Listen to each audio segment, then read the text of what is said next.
Good afternoon. I'm here with Tom Morse of the Brookfield Historical Commission, also known as Silver Fox. So, first question, where did you come up with that name? It was given to me by the tribal elders and the clan's people after my father died. When did you start to learn about your Native American background? Just what my father's mother, my grandmother, would tell us, and then what we learned up at the Hasamanisco Reservation. Do you remember any particular stories? Going to the lodge house for language lessons. You know, how to build your language, forming sentences with the language, getting along with others. How would you describe yourself today? Are you a member of a band, a tribe, a group? What do you belong to? I'm a member of the Chabunagungamog Nipmuc group. I'm the spiritual leader. How long have you been spiritual leader? A bit over 30 years after my father's passing. And did you receive training to become a spiritual leader? I did from Little Crow Henry's and Chief Spotted Eagle. And what types of things did they teach you or make you learn in order to become this leader? How to do prayers and how to do them in a particular manner in the circle, how to say them. It was a tough way to do things, you know, how to treat others, you know, how to present myself like I'm doing with you. Were other people aware that you had a Native background? No, because we were told to keep it a secret. Because it could lead to fighting. And my mother and father didn't want us fighting. That happened even in grade school. I won't say that we lived in a real bad part of the city when we were real young, but we were also told not to really talk about our Native background because of the fighting. But it did happen. We did fight a lot. We protected my sister too.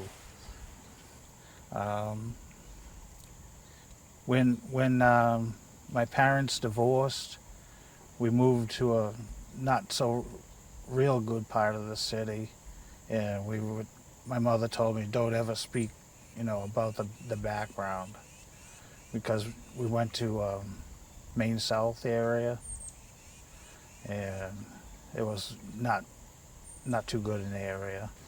So when did you start to learn or receive training about becoming a spiritual leader? Probably just before my father's passing.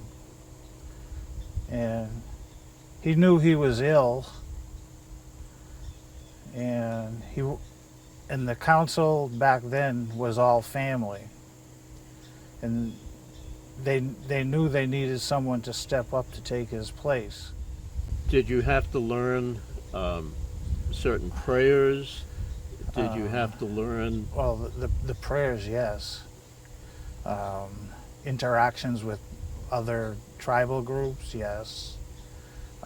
Interactions with my own community, yes. I had to prove myself that I could interact like with, you know, non-natives and treat people in the right manner, and as well give of myself too.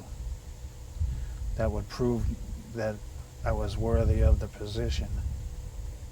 Two questions. What ceremonies do you participate in? And then in addition to formal ceremonies, what other types of things is a spiritual leader responsible for doing? I'm responsible for, you know, being a friend to non-natives and natives alike. Like, you know, will I sit down and and listen to their problems, and take it to heart. Will I talk them through their issues? Be like a confidant. And what types of ceremonies are you involved in? Deaths, marriages? Deaths, marriages, even births. It's with births though. It's not like we go to Webster Lake, and because that's any lake around here. You don't baptize with water. We sort of like bless with smoke. We use sage or sweetgrass and blow the smoke over the infant baby. I noticed that you have a number of necklaces on. Is there anything symbolic or important about those? Yeah, they're all important. This bag is usually given to a person at birth. It has what's called 3 sisters in it: corn, bean, and squash, and a little bit of sage. You can open it up, and I won't open it up because it's meant for a special reason if I ever get in trouble. Of course, you can see the rosary. I wear a Wiccan symbol because I don't leave anybody out. This necklace was given to me by a very special friend. Her name is Skyhawk Woman. And this choker was given to me by my father when I became a medicine person before he died. And it's very old. Okay. This ribbon shirt was made to me by a very special lady. She had passed away. I used to help her. She had lupus, and she needed to have things done around the house. She needed to go places. And she said, well, what can I do for you? You're helping me. I says, well, I don't know. What do you do? She says, I sew. I love sewing. I says, well, I need a reservation shirt. So this is what she came up with. So I wore it to a ceremony one day up at the Dudley Reservation, and it burnt a hole right in the heart.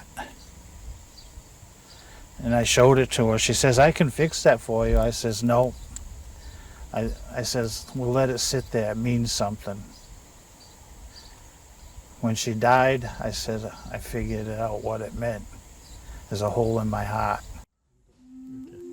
We're not far from an area that has had several uses in the past, including being a burial ground. The future of that area is still somewhat in question. Do you have any thoughts about what you hope that area will become? Well, it's preserved right now. Nobody can build on it. I keep track of it. I try to come down every month to make sure that the grass is mowed. Right now, it's pretty run over by dirt bikes and four-wheelers. You can see the damage that they do to the burial sites. I know where all the burial sites are. The fencing is destroyed. There used to be a big log on Pine Lane's entrance, but now it's filled with brush. The gate on the Hobbs Lane side is broken down. But I hope, I have my ideas, and I've talked it over with the selectmen before this new group of selectmen, and we've come up with, putting, a Native American camping area site together, putting a circle where we could have ceremonies there, not disturbing where the ancestors are buried. You know, and having a real good spot. And what do you hope will eventually become of the area? Between the tribal council and the town, I hope we can come to some solution to make it better so that everybody can enjoy what we consider the campground project.